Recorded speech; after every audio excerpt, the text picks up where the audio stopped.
La bonne nouvelle de ce deuxième dimanche de l'Avent, c'est que Dieu a un immense désir de nous sauver. Il ne se contente pas de nous appeler de loin. Il envoie des messagers qui sont ses proches. Ces messagers de Dieu ont pour mission d'annoncer le Christ. Tout au long de ce temps de l'Avent, nous sommes invités à accueillir sa parole et à nous laisser transformer par elle. Le Seigneur attend de nous une réponse qui soit à la hauteur de l'amour passionné qu'il nous porte. Le prophète Isaïe, dans la première lecture, s'adresse à un peuple qui vit une situation difficile. La population a souffert de la guerre avec les pays voisins. Elle a été humiliée et fragilisée par plusieurs défaites. Mais pour Dieu, rien n'est jamais définitivement perdu. Au nom de sa foi, le prophète réagit. Pour lui, le seul véritable roi, c'est Dieu.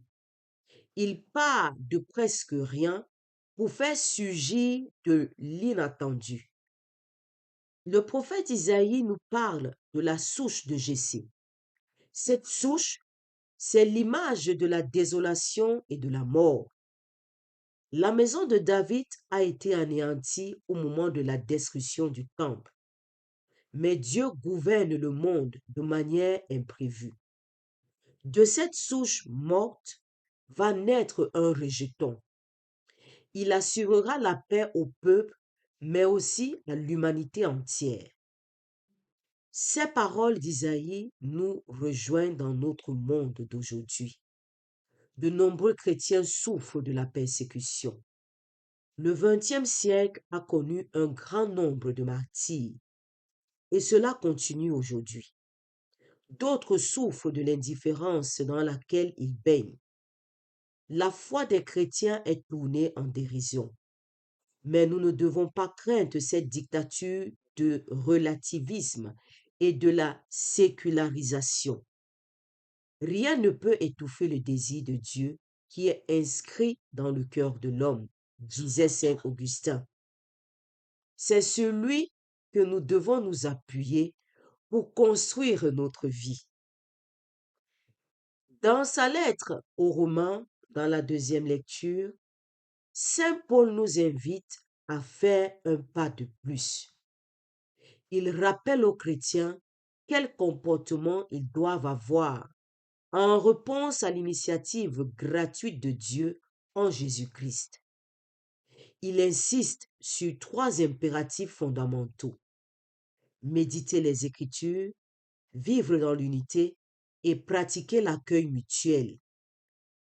Cette unité n'est pas à construire autour de nos idées ou de nos certitudes, mais autour de Dieu.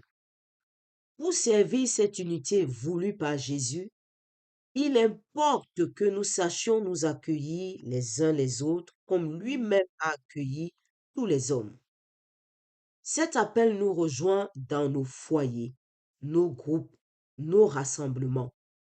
Nous ne serons jamais crédibles que si nous sommes accueillants à la manière du Christ. L'Évangile nous parle d'un autre messager de Dieu. Il s'agit de Jean-Baptiste, le dernier prophète de l'Ancien Testament, celui qui a directement annoncé la venue du Messie. Sa prédication se passe dans le désert de Judée. Quand on va en pèlerinage en Terre Sainte, c'est par là qu'on commence. Le désert, c'est le lieu de la conversion. La question n'est pas d'aller dans le désert de Judée ni celui du Sahara.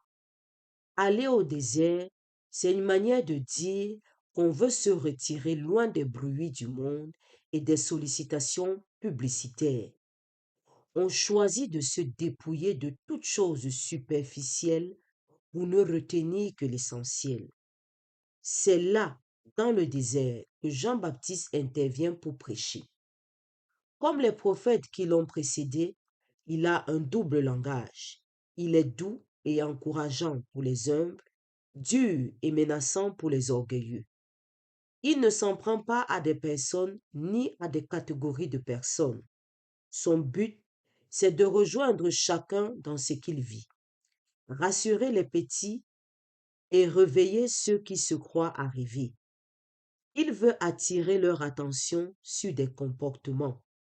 Quand il les appelle en géance de vipères, c'est pour les mettre en garde. Il veut leur montrer qu'ils sont de la même race que le tentateur du paradis terrestre. Ce temps de l'Avent nous invite à revenir à l'Évangile. C'est là que nous apprenons à regarder le monde avec le regard de Dieu, un regard plein d'amour et d'espérance. Produisez un fruit qui exprime votre conversion, nous dit encore Jean-Baptiste. Prier tous les jours et aller à la messe, c'est bien. C'est même indispensable. Mais les fruits que Dieu attend de nous, c'est aussi le respect des autres. C'est le partage avec celui qui a faim et froid. C'est aussi le courage de pardonner à celui qui nous a blessés. C'est aussi lutter contre tout ce qui détruit une personne, un groupe ou une société. On nous parle parfois des armes de destruction massive. C'est vrai qu'elles existent et elles font mal. Mais celles qui anéantissent le plus notre monde, c'est l'égoïsme, l'indifférence, l'injustice sociale, les scandales financiers qui plongent les plus pauvres dans la misère. Préparer la venue du Seigneur dans notre vie et notre monde, cela passe par des gestes d'accueil, de partage et de réconciliation. C'est dans ces gestes d'amour et de partage que nous reconnaissons la présence et l'action de l'Esprit Saint. Ils sont le signe que Dieu est déjà parmi nous. Nous aussi, nous sommes invités à l'accueillir et accueillir tous nos frères.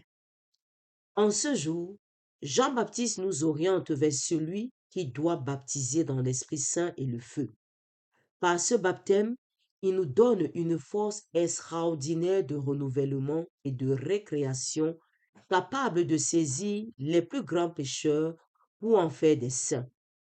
Ce feu dont parle l'Évangile, c'est celui de l'amour qui est en Dieu.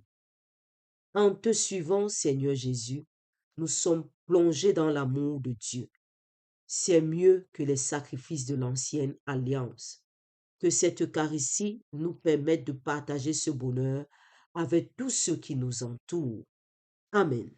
Loué soit Jésus-Christ, à jamais.